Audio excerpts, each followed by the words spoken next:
Welcome children, continuity of the lesson. Evans tries an O level by Colin Dexter. Children, in my last class I told you about the contents of the suitcase which Reverend Stuart McLeary was carrying with him. The 2-hour examination was scheduled to start at 9:50 am. What was the duration of the examination? 2 hours. When was it scheduled to start? 9:15 am. Quarter past 9 am. Remember. Evans was lathering his face vigorously.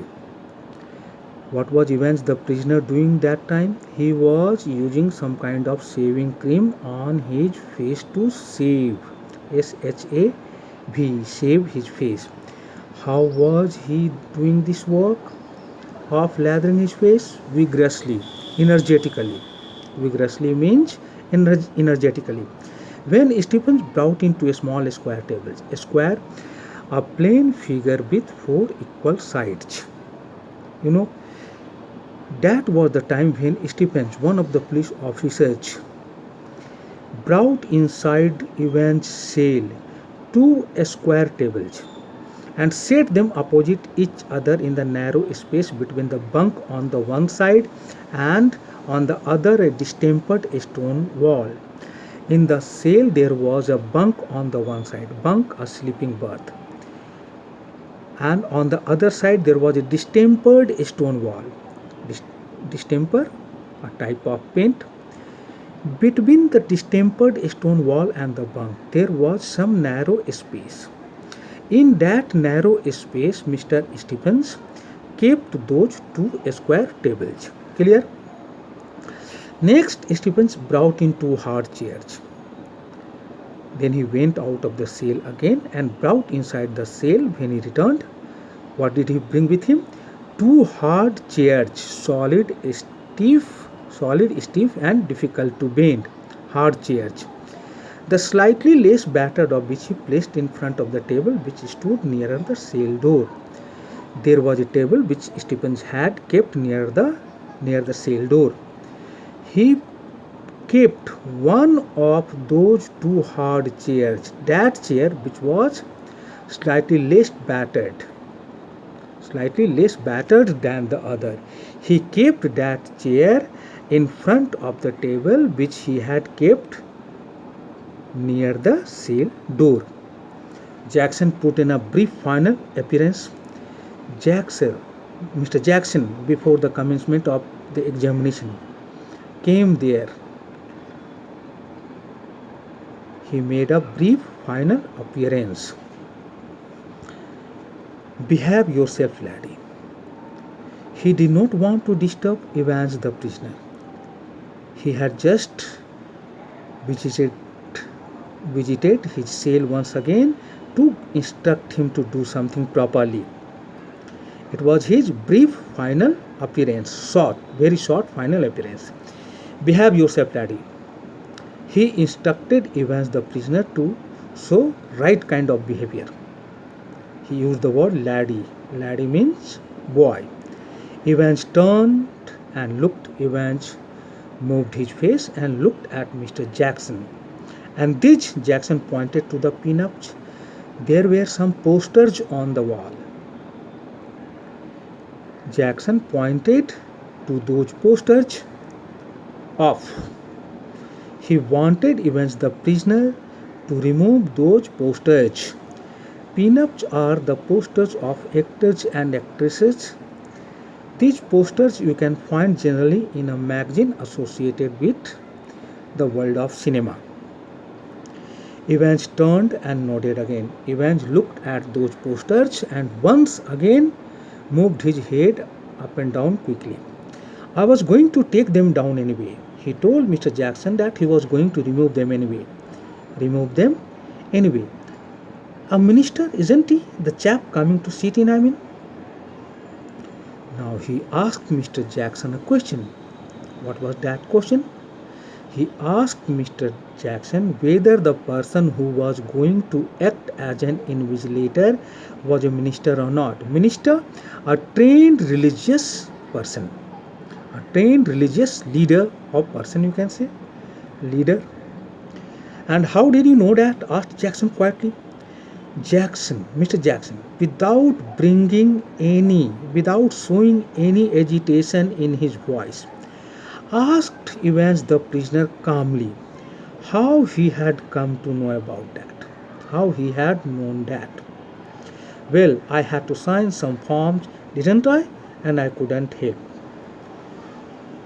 Evans the prisoner told him that he was required to sign some papers, forms, and one of those forms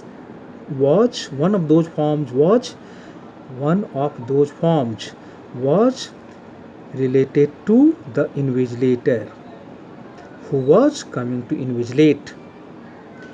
And Mr. Evans the prisoner could not control himself.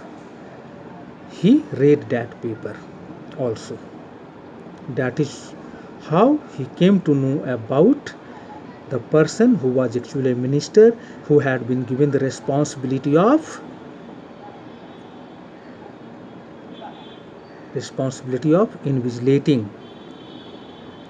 Whose exam? Evans' exam. He was in fact an invigilator. Evans drew the razor carefully down his left cheek. Now Evans had a razor in his hand. He used that razor carefully on his left cheek and left a neat swath in the white leather. Swath, a long or broad strip. The place where he had used his razor on his left cheek, that part of his face was clean now. That part here has been referred as a neat swath in the white leather on both sides of that cleaned part. What do we find? White leather. This side also, this side also. Between these two sides, the cleaned part of his face looked like a neat swath, a broad strip. Can I ask you something, Mr. Jackson? He asked Mr. Jackson if he could ask him something. Why did they have to bug me in this cell? He wanted to know from Mr. Jackson why the police officers had secretly got a microphone installed hidden in that cell. He nodded his head vaguely, indistinctly, to a point above the door. There was a point above the door. He moved his head up and down towards that point. How did he do it? Indistinctly. Not a very neat job, considered Jackson. Jackson agreed that the work of hiding that microphone there had not been done in a very nice way. That was the reason Evans the prisoner had detected its existence there. They don't honestly think I am going to try to. Evans the prisoner did not finish his sentence, but it is obvious that he was showing his doubts. He was showing a doubt. He thought that the police officers did not honestly think that he was going to try to. In other words, he thought that the police officers were thinking that he could deceive them. They are taking no chances, Evans. Mr. Jackson clarified the situation to him. Tried to remove his doubt by telling him that police officers were not taking any chances with him. Nobody in his senses would take any chance with you. Note the word chance has been used. Note the word chance, how it has been used. How has it been used? It has been written in an italicized way. According to Mr. Jackson, he was a very cunning person. He was a criminal, very dangerous criminal. So nobody in his senses was ready to take any chance with him. Thank you, children.